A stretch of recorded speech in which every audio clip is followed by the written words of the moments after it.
నమస్తే. Eagle media భక్తికి స్వాగతం. శ్రీ క్రోధినామ సంవత్సరం 2024 అక్టోబర్ 2 బుధవారం నాటి పంచాంగం. దక్షిణాయనం వర్ష ఋతువు. భాద్రపద మాసం కృష్ణపక్షం.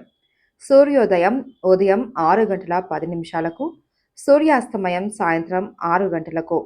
తిథి అమావాస్య. రాత్రి 12 గంటల 19 నిమిషాల వరకు. నక్షత్రం ఉత్తర ఫల్గుని. మధ్యాహ్నం 12 గంటల 17 నిమిషాల వరకు. వర్జం రాత్రి 9 గంటల 53 నిమిషాల నుండి రాత్రి 11 గంటల 41 నిమిషాల వరకు.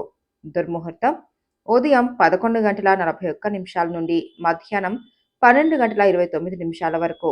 రాహుకాలం మధ్యాహ్నం 12 గంటల 5 నిమిషాల నుండి మధ్యాహ్నం 1 గంట 34 నిమిషాల వరకు. యమగండం ఉదయం 7 గంటల 38 నిమిషాల నుండి ఉదయం 9 గంటల 7 నిమిషాల వరకు. బ్రహ్మ ముహూర్తం తెల్లవారుజామున 4 గంటల 34 నిమిషాల నుండి తెల్లవారుజామున 5 గంటల 22 నిమిషాల వరకు. అమృత ఘడియలు లేవు. అభిజిత్ ముహూర్తం లేదు. సర్వే జన సుఖినో భవంతు.